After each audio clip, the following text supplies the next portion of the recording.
Good afternoon, everybody. Welcome to another CET sponsored webinar for optical support staff.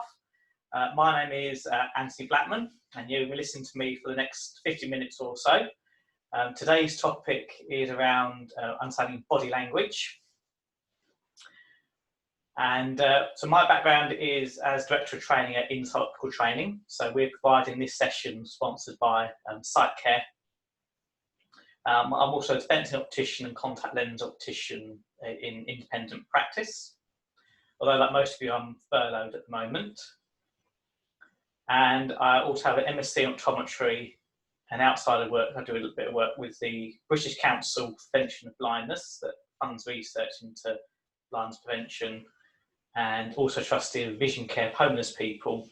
So we have run 8 centres around England offering sight tests and glasses to homeless people. I got my email address at the bottom, but I'll put it up again at the end when we finish this session. And I said this is our third in the series of webinars we've been running during the lockdown period. The first sessions of understanding UV light and introduction to low vision aids are available. They were recorded, so you can go back and watch those again. Today you've got the live session on reading body language, and then next week on Monday we've got the fourth one in the series, which will be around understanding contact lenses. So for today around body language, we've got a couple of objectives to cover. First we're going to look at is the importance of posture and how that can dictate how you interpret your body language. Also looking at the importance of eye contact and the use of facial features and facial expressions, as well as the different parts that your body can play with your hands, arms and feet, and also the concept around personal space, which is a bit different. We go back into practice when we've got to deal with social distancing.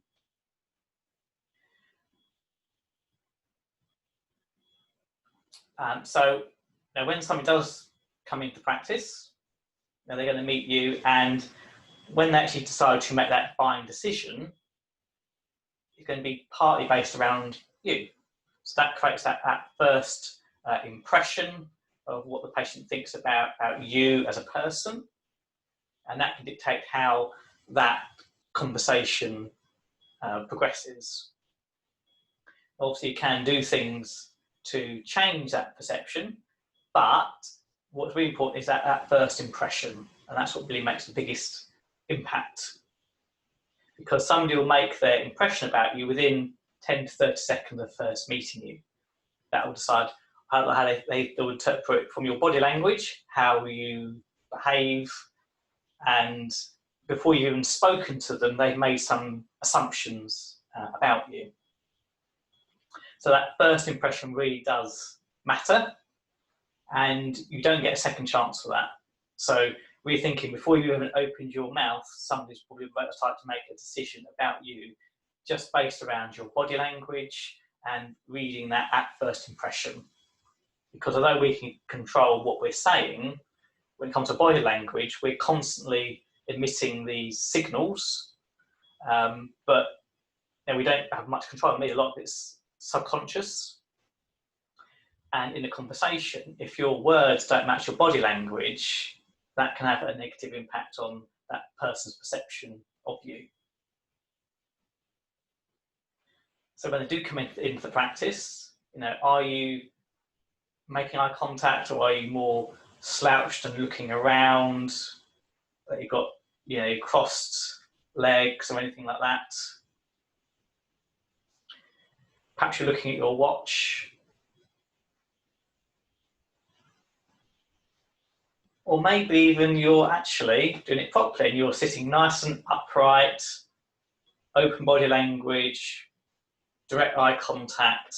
That first initial greeting when somebody walks in is going much more positive if you are engaged and have a positive posture. And that isn't important just for the first person in the practice, but as a team effort. Because if we all behave in a positive and confident way and create that impression for people come into practice that we know what we're doing, and we constantly improve that and create that good impression to our patients, then that's going to improve the customer service. People are more likely to buy from us and to recommend practice and be more impressed. So body language that actually you can just check up on and see how people are behaving around the practice, because that actually can give you a good indication of what they're really thinking and feeling, even if what they're saying doesn't match that. And there's been quite a lot of research done over many years, so going back to the 70s, where we had Morabian did some research in communication skills, and these numbers here have been quoted in lots of different books on communication skills. So around what makes up a message, we have 7% which is verbal, so the words that you're saying. We then have the vocal at 38%, so that's how you say those words in terms of the pitch, the speed, volume. But we see here the biggest chunk at 55% is actually around the visual. So what someone is taking in visually. That's why it's important that we do think about our body language and how we are portraying ourselves. This was a very good slide taken on the presentation here, but it does pinpoint those sorts of things really, that actually if we are upright with good posture, to make good eye contact, to have that openness in our body language, not having hands in our pockets or holding things in front of us in like a clipboard, something as a barrier, being nice and open, that immediate first impression is being much more positive, and it starts that conversation with the patient to a much better start. And they've already got more positive rapport going on before we've even started speaking. I'm going to cover a lot of these parts now in the next part of the presentation. So we know that appearance is very important, and there are some things that we can all do straight away, I think, without much planning, around being neat and tidy and well dressed. But actually there's much more to it than that as well, around our body language. So whether or not we have got the correct body posture, whether or not we do have a smile on our face and we are making eye contact. And prior to COVID-19, things like a good handshake or a good introduction to start off the conversation. But our body language is more than just a smile and our facial expressions. It is around how we position our head, how we behave with our arms and our hands, and even down to our legs and our feet can all give off signals of how we are feeling. And there's a lot of talk around this open and closed body language. So here we've got something that's more open. So when we say open, that's a case of our body's more exposed. We're not creating barriers across us. We've got things like our arms are open, our hands open to show our palms. We've got our mouth slightly open as well, so that sort of smiling behaviour, versus the closed body language, where we've got things like hands together, arms folded, so again creating those barriers between people. Also, you can do it with your feet or your legs as well, particularly when you're sitting. So if you're sitting and crossing your legs to create that barrier. So an awful lot of talk about open versus closed, and we really want to be using open body language as much as possible within a practice environment, because that's going to create a much better impression with the people coming in. In a consulting room situation, having open body language is more professional and going to help the patient actually open up a bit more in telling us about their problems and giving more honest responses, and then more likely to elicit information. And so when you're actually out there perhaps dispensing, if you've got that open body language, it's going to create the right impression. Patients will be more receptive to your recommendations and what you have to say. But posture also plays an important role, even when the person isn't in practice, so even on the phone. So when I was a trainee, we had stickers on our phone handsets which said "smile before you dial," and that is very true. is that actually, if you are smiling when you're on the phone, that actually affects the vocalness of your communication. It'll affect how your words come across, and it creates a more positive tone. Similarly, if you're on the phone, actually you've got good posture, so you're upright, shoulders back, head up, that actually will affect your breathing, and it also again affects how your words come across, because you're not going to be mumbling by sitting down. Your words will be clearer, it's going to come across more confident, and that research has shown that time and again, that just by having you got sound, adjusting that vocalness can still make a difference. So thinking about your bodies in general, we're going to start at the top and work our way down to the feet. So think about heads first of all, and when you look up body language, there's an awful lot of talk around making eye contact and how important that is in delivering a message. So we need to make sure that we are making eye contact and looking at our patients, but also by the right amount. And various different authors say the same thing, which really is that we should be following a 70-50 rule. So when you're talking, you need to be making eye contact at least 50% of the time. And when you're listening, at least 70% of the time. So that's come as a ratio between 50 and 70%. If it's less than 50%, then you're perceived as not actually being as engaged or as interested in the person saying. If you do it for more than that, so once you get past 80% eye contact, that actually has a negative effect as well, because that can be seen as quite intimidating. It's very intense if someone's almost staring at you. So we need to balance it off. So having eye contact for a big proportion of the time will help to actually create that better rapport with the person you're speaking to or listening to.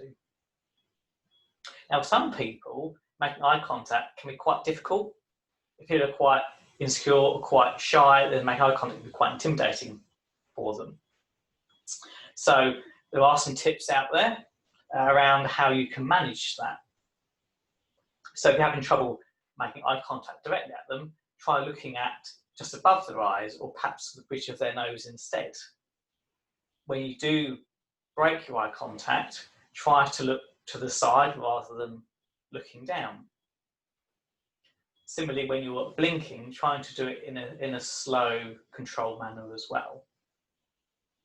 So even though there are quite a few rules around that, but a lot of it really is around actually just looking at somebody can make a big difference to how that message is received. Even though you're saying the same words, just by looking at them can make those words come across in a more positive manner.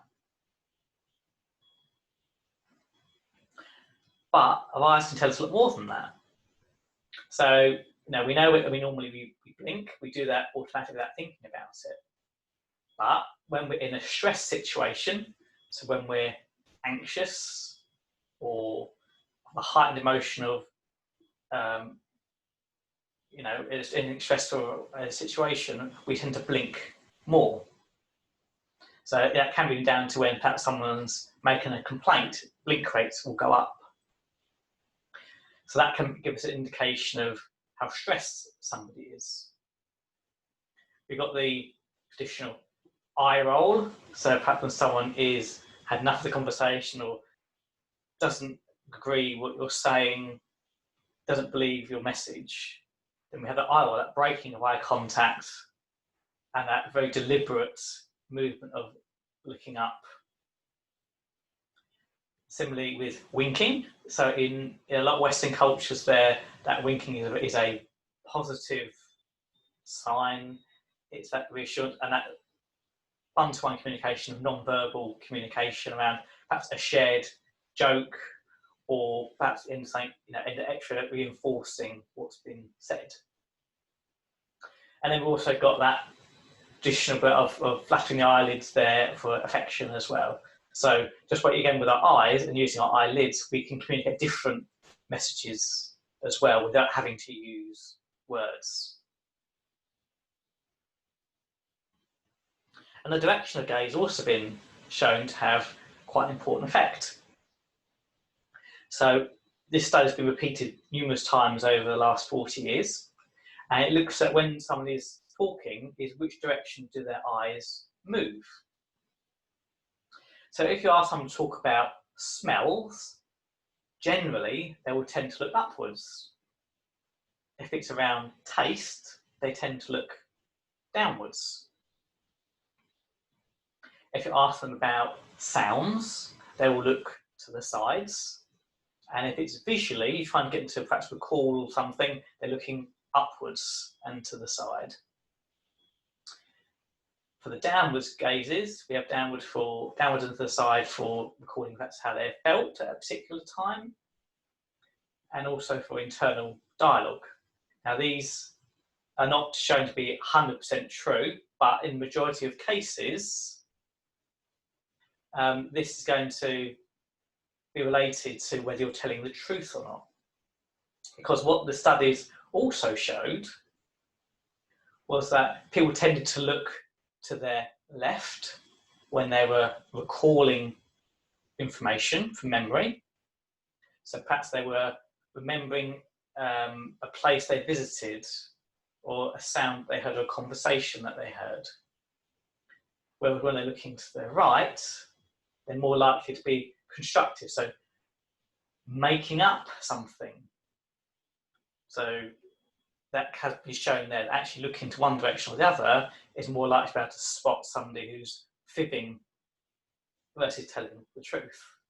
Again, it's not 100%, but it has been shown by several different researchers to be the case for the majority of the time, especially when it's subconscious as well. So it's important as well if we're making eye contact that we're also listening. So we have our 2 ears and 1 mouth, so we should be trying to listen more than we speak. And that's a really good sign for a good communicator. But when we're listening, we are also giving off body language still. So someone who tends to be a good listener will also have things like perhaps they'll do a little bit of nodding with reassurance, or they might put their head to one side. They might do chin touching. What we don't want to see is people start going for their ears or touching their ears or going around the back there. Where once that is doing that, that's breaking eye contact and showing they've had enough at that point, and they want to break off the conversation. And a lot of this, again, is subconscious. We don't always realise that we are doing these things of nodding or shaking. A lot of it is that subconscious that we don't have control over. And our faces and our facial expressions are a very good way of supporting that. So, smiling or frowning can make quite a difference. If you smile at somebody, that creates a positive response. And there's been research done in Japan where they got people to smile at strangers. And they did it in a park with some hidden cameras, sent around some volunteers, and they were looking at the public and just smiling at them. And 75% of the time, that stranger smiled back. They reciprocated that smile with another smile. Yet, if a person was frowning, there wasn't that kind of reciprocal response. So therefore, we know that smiling does break the ice. It creates a very good start for a conversation and creates a very positive internal feeling before you've even spoken. But similarly, if you're not smiling, that can immediately affect that initial perception of you before you've even spoken. Now, it doesn't have to be a smile with teeth, it can just be a closed smile, but actually just having that is a very good starting point for any conversation.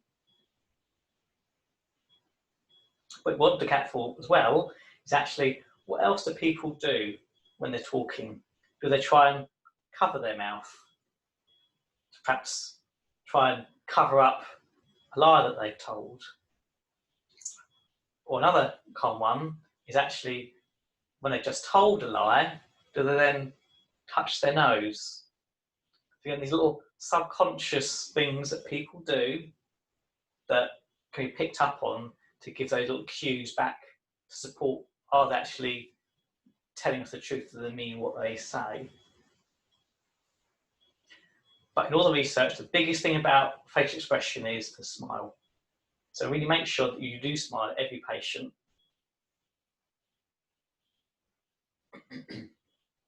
So moving on to actual head position. So that can actually dictate as well that feelings in the person you're talking to.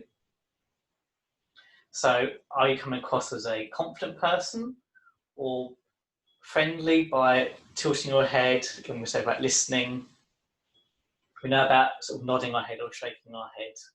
You know, sometimes if someone's telling you something and you want to agree with them, you can do that nodding. If you disagree, you can shake, or perhaps they're telling you something that's really bad and you end up shaking your head as well in agreement with them. And actually that positioning of to the side or straight on, but also looking up or looking down at somebody can affect that influence around power. And we've got a couple more slides to show that. So most people, when they are listening, will do a slight head tilt. And I say, watch out really for when they start moving their hands at the end.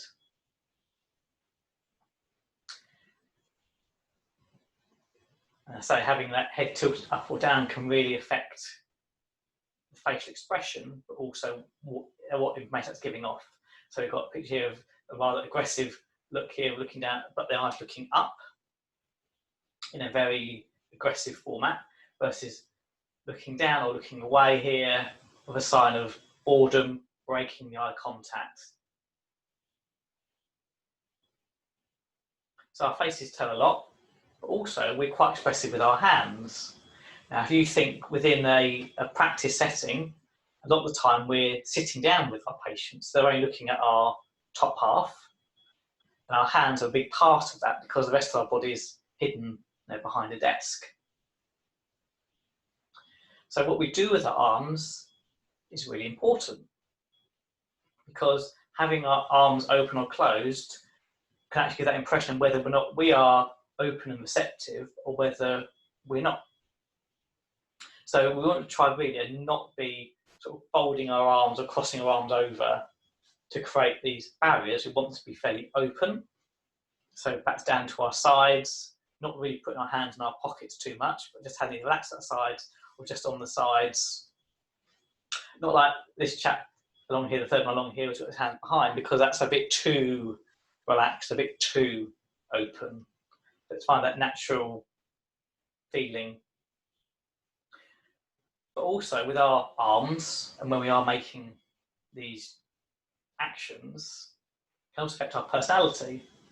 So it tends to be that the bigger someone's personality, the bigger their hand movements will be and arm movements.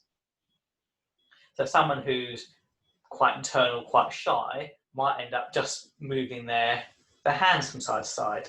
Somebody who's very outgoing, you know, we're not doing bigger arm movements instead to do the same gesture. So they might move their hands and arms outwards, whereas somebody who's quite introverted may just actually keep their arms close to their body, but just have their hands moving. So that again is part of that personality, that subconscious coming through. But what's really important really is that we are not doing these sort of crossing motions here, that we are trying to keep the body language open as much as possible to be receptive and open with our patients as possible.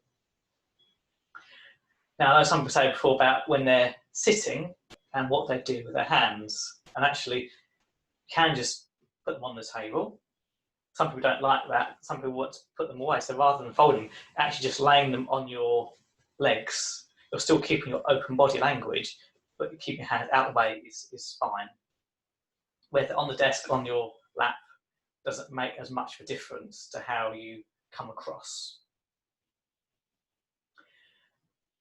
But when you're actually in front of somebody and they can see your whole body, that positioning can make a difference. So here in the first picture, we've got that, your hands on hips here.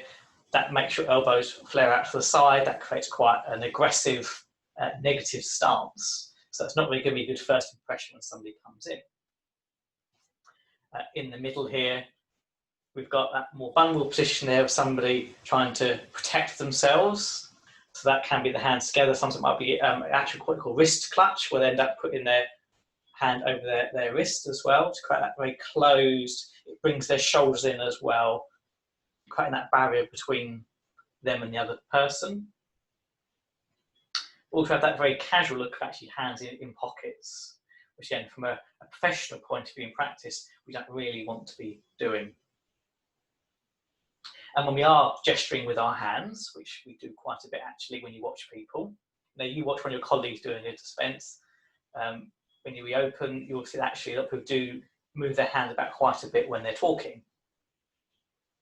And if somebody's gesturing with their palm up, that's a very positive body language, it's a very positive gesture, and that's seen as a good way. It backs up what you're saying to somebody if you're talking about the benefits and features of a particular product. If it's the other way, and people put in their palms down, that actually tends to normally be more of an aggressive and enforcing route.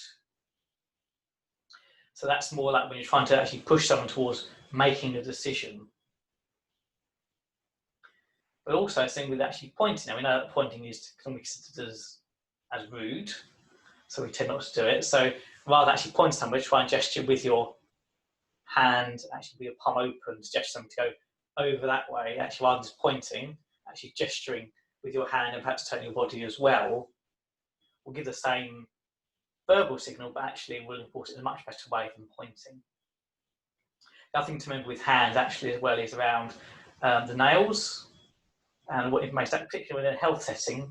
Now, our nails well kept, not dirty, are the hands clean as well? Obviously, at the moment we go back, we're going to be using a lot of hand sanitizers. We're going to have very, very clean hands. So just so again, here we've got that, for example, of that open body language. So open because the palms are showing.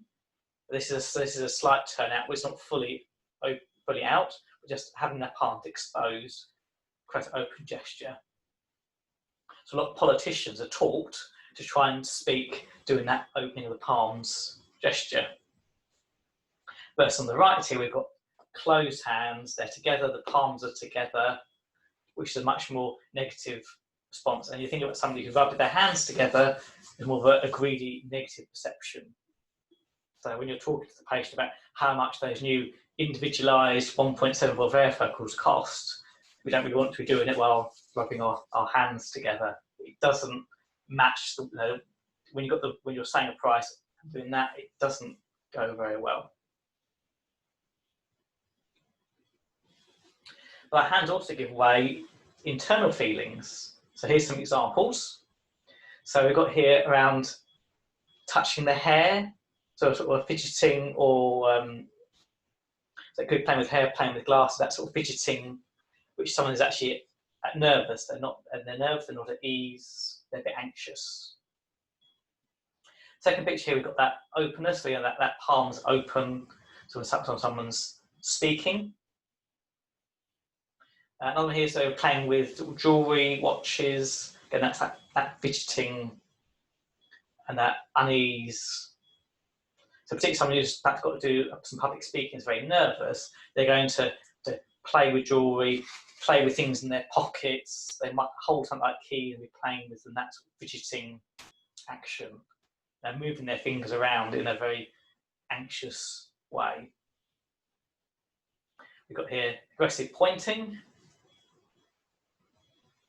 And then we've got the hand chop here, so again, a very aggressive, perceived quite negative gesture. And that can also be when there's sort of people putting their hands, like we said before, about palms down the desk.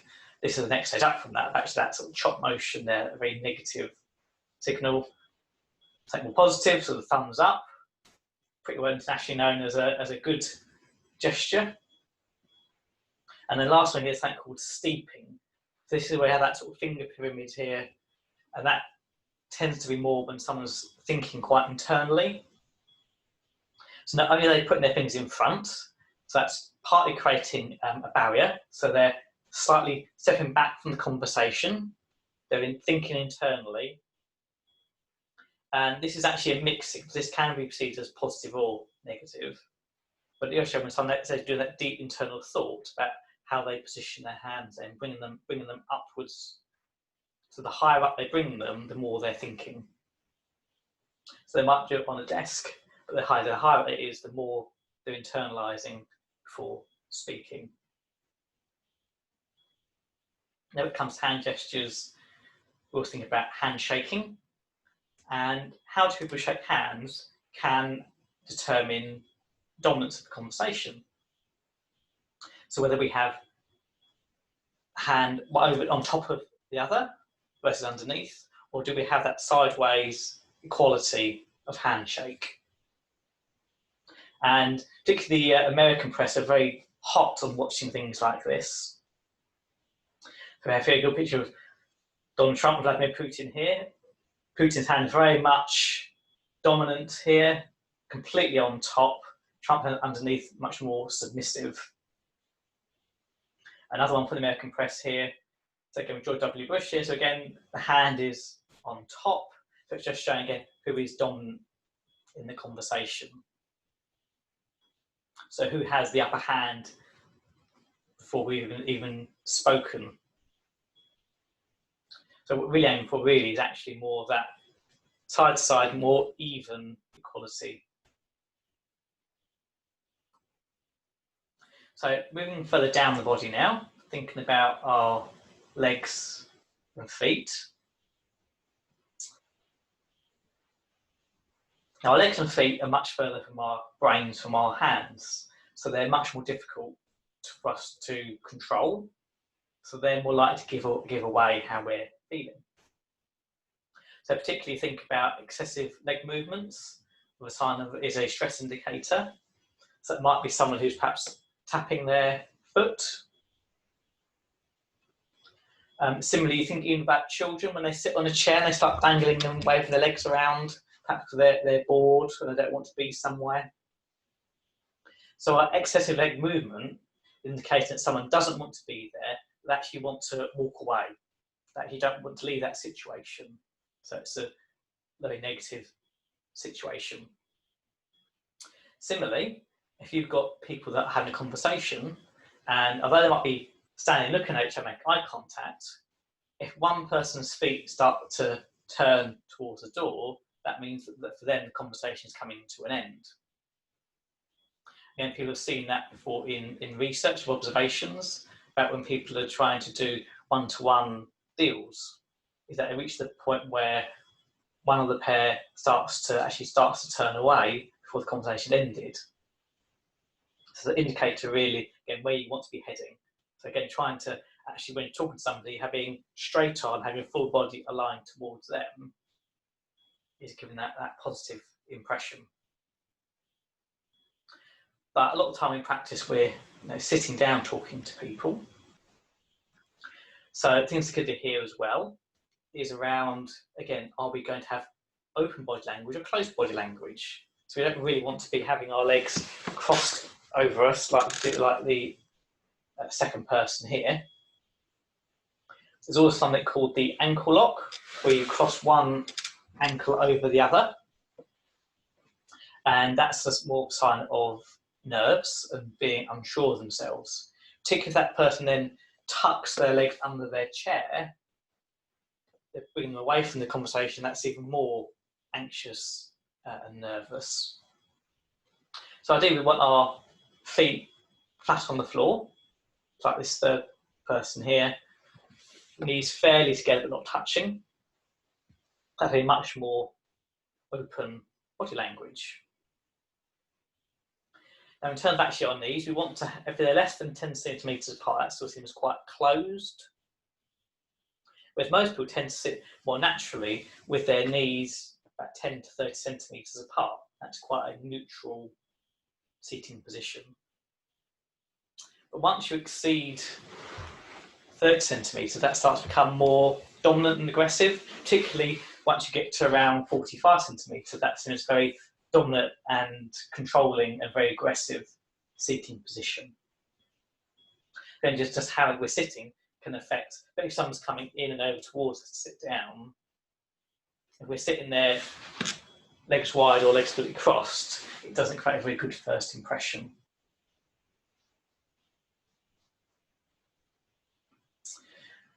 So next thing that follows on from that is around personal space. So within occupational practice, we do get quite close to patients. So in the consulting room, so obviously at the moment, the advice from the professional bodies is that ophthalmoscopy, being shown here with a thermoscope, shouldn't be taking place. We should do it a further away, for example, using a slit lamp to keep a bit more distance between patients. But outside the consulting room, we're doing facial measurements or perhaps checking the fit of a frame. We have to encroach on someone's personal space. So again, that's going to be slightly different when we go back into practice and have to try and socially distance. But traditionally, thinking about when you're doing, perhaps taking a PD measurement, when you have to go in, if you're using a pupillometer, you do get extremely close to people, usually less than 30 centimetres. Even when you're using a PD ruler, you might do it at arm's length, but it's still fairly close to the patient. Whereas using one of the digital measuring systems, like Hoyer's, Shamir will do, they're done at a much more natural distance, and you haven't got to encroach on that person's personal space. So there's different zones that have been devised, and effectively the better you know somebody, the more relaxed you are with them, the closer they can get before it triggers a negative response. So the outermost zone is the speaking or audience zone. So but for most people on stage presenting, they tend to be at quite a distance from people. But when we're actually having a conversation with somebody, usually at work, or perhaps chatting to somebody, we have a more social zone. That's something that you might not know very well, but you are having perhaps a one-to-one conversation rather than a group conversation. Closer than that, we have the friend zone. So this is once we know people much better, they can get that much closer, to up to 45 centimetres. And having that much closer trust, they can get much closer, we don't feel uncomfortable. So even when you're doing something at arm's length, like taking a PD measurement, you're still kind of in that sort of friend zone. That's why it's important to have that good rapport with the patient first, is that they're going to feel more comfortable in that zone. We then get into that intimate zone, so within 45 centimetres. And with that, someone's got to trust somebody really, really well to feel comfortable in that close space. So even when you're trying to check the fit behind someone's ears, normally, you have to get quite close to them. So whenever you enter that intimate space, so less than 45 centimetres, we should be gaining verbal consent from the person before we enter that close, or give them some warning. I'm just going to check behind your ears, is that okay? Because we're entering that really, really close proximity, that can create internal stress factors within somebody. And we know that being too close to somebody has very negative consequences. So if somebody's really close, that's seen as very pushy, very aggressive.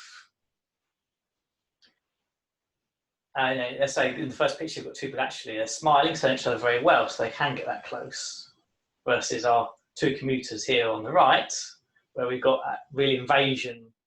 They're coming over well within the intermediate zone, doesn't know or trust that person, a very negative response. But it's also the fact is that if we do things too far away, they can be seen as standoffish or very distant. Now, obviously, when we go back at the moment, we've got social distancing. That's going to change things a little bit. And that's why it's really important for us to try and overcome that and actually create things like a very good personal appearance, good body image. Is going to help to try and still build that rapport from a further distance. We haven't got a luxury of being in that social zone chatting to the patient.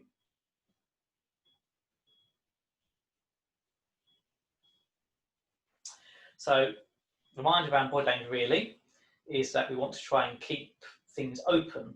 We don't want to be crossing our arms, our hands, our feet, our legs. We want to try and be as open as possible, fairly relaxed, whilst maintaining good posture. When we're talking to somebody, think about how we do that. So are we leaning forward slightly? Are we doing perhaps the head tilt to one side?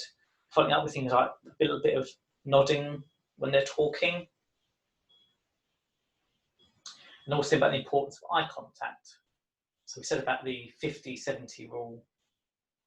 So when you're talking, eye contact at least 50% of the time, and when you're listening, aim for about 70%. So we don't want to go less than 50 because that's showing us being uninterested in the conversation. If we go past 80%, we've got that very staring, dominant, aggressive appearance. Remember what it says well about our hands. So trying to have, showing the palms, having that open gesture, even when we put our hands on the desk or on our lap. We're trying to sort of display ourselves as much as possible to the patient. Now, there's lots of books out there around body language and lots of different courses you can take. If you look around body language in business, there's always sections around something called mirroring. So with mirroring, what we try and do is actually one person starts to imitate the other person's body language in order to try and gain control of the situation and to try and create a more positive rapport with them. So here's another photo from the American newspaper here. So we've got some mirroring going on here, both crossing over their legs and putting their hands in the middle, both leaning in. So mirroring each other. When you've got two people doing that, that's shown actually that they are communicating well, there starts to be more respect going on, and that between the two people there's much more positive rapport. And also they're much more in agreement as well. Whereas the opposite, if you have them leaning away, then they might both be thinking the same thing, but in a negative way. Whereas here they're both leaning in, so they both think the same, but it's both positive. So you can see people that actually change their body language in response to somebody else. Some of that subconsciously, some people do it deliberately in order to try and steer the conversation. But what's really important with body language, I know we've talked a lot about individual parts of the body during this session, but you really think actually we need to look at the body as a whole, so not focus just on what are their hands doing, but it's about actually overall, what signal are they giving off?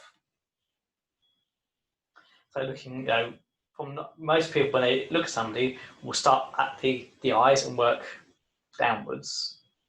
But when somebody does come in, they've got that 10 to 30 seconds to make their mind up about you. It's actually that scanning the body, what is the general signal being given off? And then when you start talking, does your verbal message match the vocal and the visual? So think back maybe some Arabian's 3 P's of vision about verbal, vocal, visual. Do those three things all actually match up? Or is there miscommunication? Are they saying one thing, but their body is giving off a signal that's different to that? So it's quite important that it's not just about one aspect, it's the whole thing. And although we control our words, it's our bodies that's going to give away how we really feel in the situation.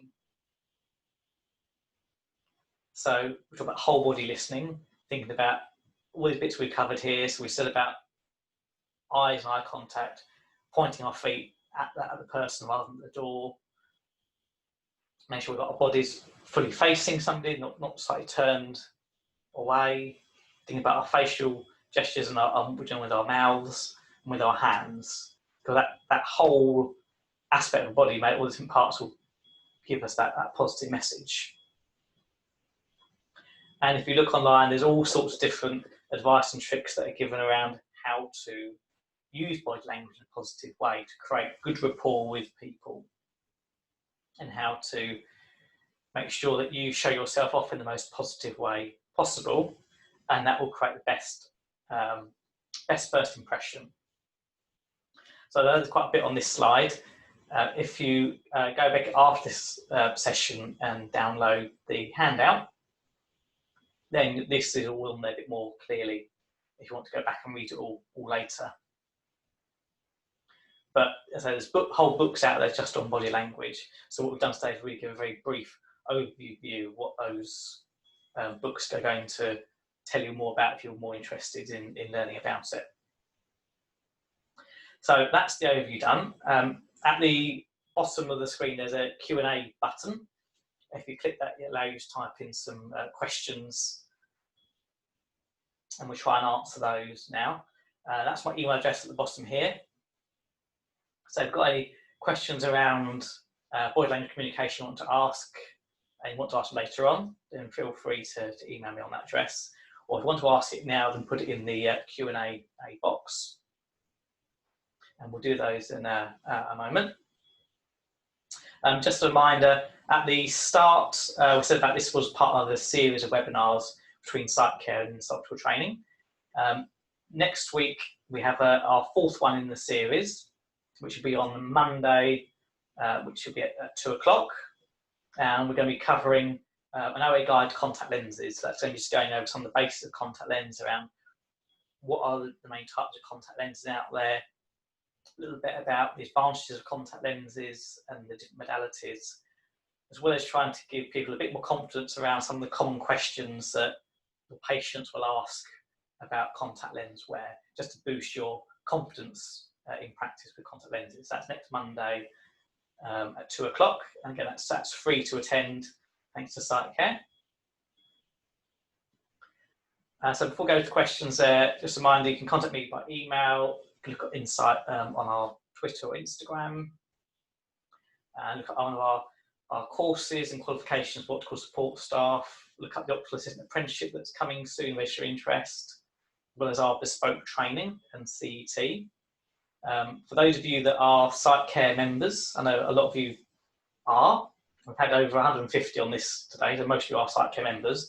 But if you go to the Sight Care website and look up training, you'll find information around the Sight Care training that we do there.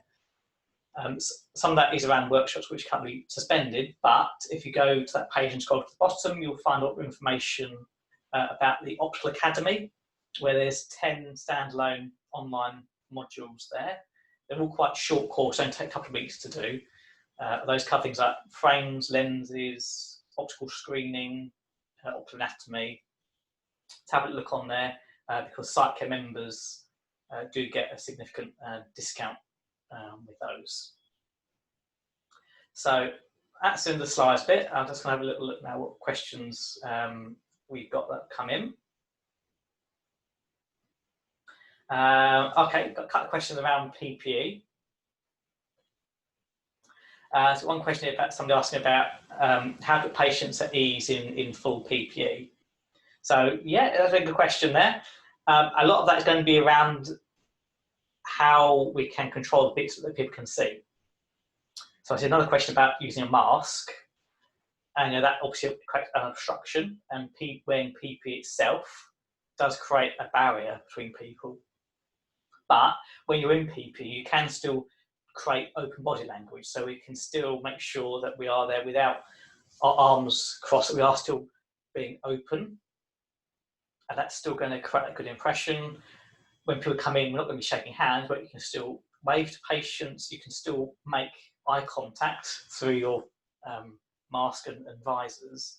So that's those aspects of eye contact and open body language is still really, really important, because we're not going to have the advantage of always being able to smile if you're masked. I know from the practices that I've seen I've put pictures online of having these perspex barriers around the reception desk. And part of having those is that there's less need for masks, so that can still help to create that smile impact when people come in. Whether or not we can go down the route of finding masks that perhaps are a bit more clear to be able to show the mouth, I don't know. But yeah, within PPE, we can still have that openness of our body language to control. And we can still make sure that when we are speaking to patients that we are still having that eye contact. And that eye contact is really important as well with optometrists. So they're going to start doing virtual triaging, so that's all online consultations where the patient can only see a little bit of the person. So having that eye contact is still going to be really, really important, because that's going to make quite a big difference to how that person thinks and whether you're listening to them or paying attention or not. So that was the two questions there. If someone's got any more, let's have a look. That one. yeah, then we're going about masks. But I think really this situation really just wearing the mask is really better than trying not to. Perfect. Lovely. This one's got any more questions? Hopefully I'll see most of you next week on Monday for the 4th of these sessions. Other than that, yeah, have a good week. And hopefully next week things will be a little bit clear of what we're going to be doing when some of us will be going back into work. So until then, enjoy the rest of your week. Thank you.